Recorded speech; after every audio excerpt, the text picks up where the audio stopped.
আসসালামু আলাইকুম ওয়া রাহমাতুল্লাহি ওয়া বারাকাতুহু। আজকে যে বিষয়টা নিয়ে আলোচনা করব সেটা হলো আমাদের প্রতিটি সমাজে একজন করে ইমাম বা নেতা থাকে। আমরা এই ইমাম বা নেতাকে শুধুমাত্র কখন কখন মানি এবং আমাদের ইমাম বা নেতাদের কি কি বিষয় একটু গ্যাপ আছে সেটা একটু বলবো। তো আমরা সমাজে আমরা শুক্রবার আসলে আমরা নামাজের সময় ইমামকে মানি, নেতাকে মানি। আমরা জানাজায় যদি কেউ মারা যায় জানাজার সময় আমরা ইমামকে ডাকি, মানি। কারোর মধ্যে বিবাহ শাদী হলে তখন আমরা ইমামকে ডাকাই, মানি। দাওয়াত দেওয়ার প্রয়োজন হলে তখন আমরা মানি। যদি আমরা কুরবানি করি, গরু জবাই করার সময় মানি। এই বিশেষ বিশেষ সময় আমরা কিন্তু ইমাম বা নেতাকে মানি, আর বাকি সময় কিন্তু আমরা মানার চেষ্টা করি না। আর একটা বিষয় হলো যে আমাদের এই ইমাম বা নেতাগণ তারা আমাদের সমাজের যে নেতা, এটা আমরা না মানার কারণে আমরা কিন্তু প্রতিটা সমাজ থেকে আমরা প্রত্যেকেই ক্ষতিগ্রস্তর দিকে আছি। তো আমরা এই ইমাম বা নেতা আমরা বিশেষ বিশেষ সময় মানি এবং আমাদের এই ইমাম বা নেতাদেরকে আমরা কিন্তু ওই অনেক সময় দেখা যায় যে আমাদের মসজিদ কমিটির কারণে, বিভিন্ন লোকের কারণে কিন্তু যে তাদের হক কথাগুলো এই বলার সাহস কিন্তু হারিয়ে ফেলে। আর তারা কিন্তু কি করে অনেক সময় যে শুধুমাত্র এই যে ইমামতিতে সীমাবদ্ধ থেকে রিজিক রোজগারের পথটা ইমামতিতে খোঁজে, যার কারণে কিন্তু অনেক সময় যে আমার চাকরি চলে গেলে আমি পরবর্তী কী করব এই চিন্তায় অনেক সময় হক কথাগুলো বলতে পারে না। তো এখন যে বিষয়টা হক কথা বলার আরও কারণ আছে, যেমন সরকারের প্রশাসনের চাপ থাকলে হক কথা বলতে পারে না, ওই বিষয়গুলো আলোচনা করতে পারে না। তবে আমি বলবো যে প্রতিটি সমাজ থেকে আপনার কোন চাপ কোন দিকে আসুক বা যাও সেটা দেখার বিষয় না, আপনি সবসময় হক কথাগুলো বলেন। সেই সাথে যারা মসজিদ কমিটিতে আছে, সর্বপ্রথম মসজিদ কমিটি যদি আপনার সুদেরু জোরু আপনার হইলো ঘুষখোররা থাকে, তারা প্রথম কাতারে থাকে, তারা যদি কমিটিতে থাকে তাদেরকে আগে কমিটি থেকে বাইর করতে হবে, প্রথম সত্য। তাহলে দেখা যাবে যে ইমাম সাহেব সঠিকভাবে তার কথাগুলো বলতে পারবে এবং সমাজকে কিছু দিতে পারবে।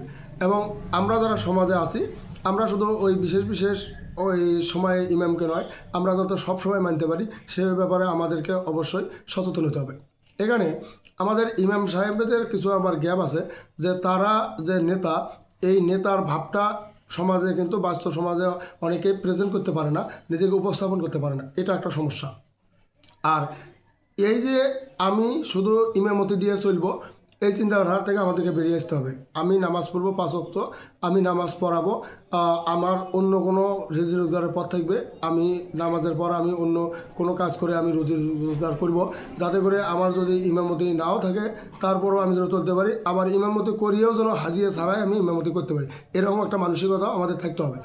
আরও বিশেষ কারণ আছে যে ইমামদের আমি যতটুকু জানি যে ইমামদেরকে হতে হবে কি দাওয়াত খাওয়া বন্ধ করে দিতে হবে, কারণ যে ব্যক্তিগুলো দাওয়াত বেশি খায় তাদের আমলে সমস্যা তৈরি হয়। এটা যারা আমল করে তারা অবশ্যই বুঝতে পারে যে দাওয়াত খাওয়া বেড়াইলে, বিভিন্ন বাড়িতে দাওয়াত খাওয়া বেড়াইলে আপনার ইমানের দুর্বলতা কীভাবে কমে যায়। তো ইমানকে শক্তিশালী করতে গেলে দাওয়াত খাওয়া বন্ধ করে দিতে হবে। এখন দাওয়াত দেয় আপনার হলো সুদেরু ঘুষ খাওয়া, সেই টাকায় আপনার দাওয়াত দিয়ে খাইলো, হ্যাঁ একজন বেনামাজি আপনাকে দাওয়াত দিয়ে খাইলো, তা আপনাকে দাওয়াত খাওয়া বন্ধ করে দিতে হবে।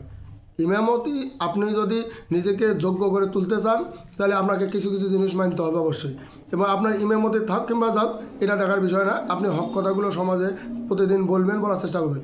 আচ্ছা, এখন কথা হলো যে প্রতিটি সমাজে একজন করে ইমাম থাকা সত্ত্বেও আমাদের বাংলাদেশের প্রতিটি কোনায় প্রতিটি সমাজে 5 ওয়াক্ত আজান হওয়ার কারণে আমরা কিন্তু ক্ষতিগ্রস্ততে আছি। এবং সেই সাথে আমাদের প্রতি বছর শীতকালে তো ওয়াজ মাহফিল আছেই, হ্যাঁ, তারপরে কিন্তু আমরা অনেক কিছু বুঝি না, বুঝতে পারি না।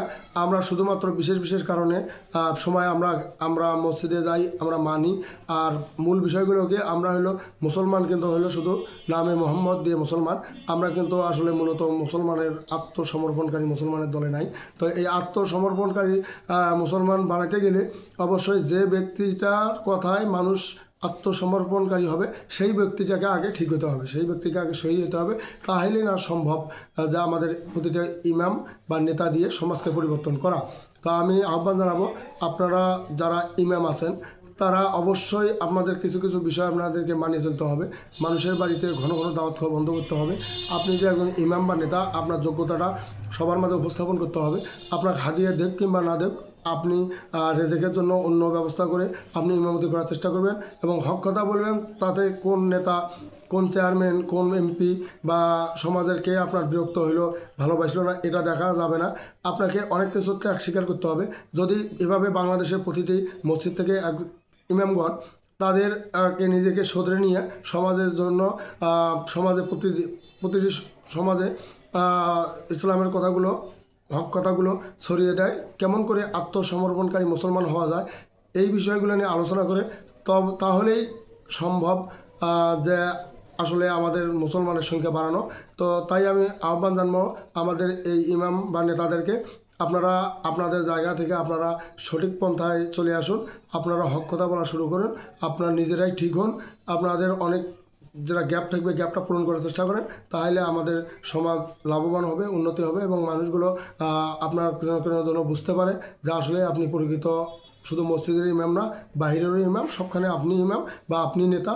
এই ভাবটা যদি জনগণ বুঝতে পারে তাহলে আমাদের সমাজ ব্যবস্থা যদি পরিবর্তন হওয়া শুরু হয়, আস্তে আস্তে আস্তে আস্তে দেখা যাবে যে রাষ্ট্রীয় ব্যবস্থা পর্যন্ত পরিবর্তন হয়ে যাবে ইনশাল্লাহ। নইলে সম্ভবপর নয়।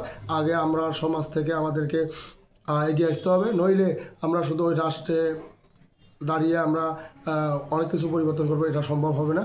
তো সুতরাং আমাদেরকে সমাজ থেকে, নিজ থেকে, আমাদের প্রতিটি ইমাম বা নেতার কাছ থেকে সমাজকে পরিবর্তন করাইতে হবে। তাহলে ইনশাল্লাহ একদিন দেখা যাবে যে রাষ্ট্র পর্যায় পর্যন্ত পরিবর্তন হয়ে গিয়েছে। তো আমি কথা বাড়াই না, আমার সামান্য আলোচনা ভুলভ্রান্তি হতে পারে। আমি সাধারণ একজন অদম মানুষ। আমার কথা যদি ভুলভ্রান্তি হয়ে থাকে ক্ষমা সুন্দর দৃষ্টি দেখবেন, সেই সাথে আমার ভুল হলে শুধরে দেবেন। সকলে ভালো থাকবেন, সুস্থ থাকবেন। আসসালামু আলাইকুম ওয়া রাহমাতুল্লাহি ওয়া বারাকাতুহু।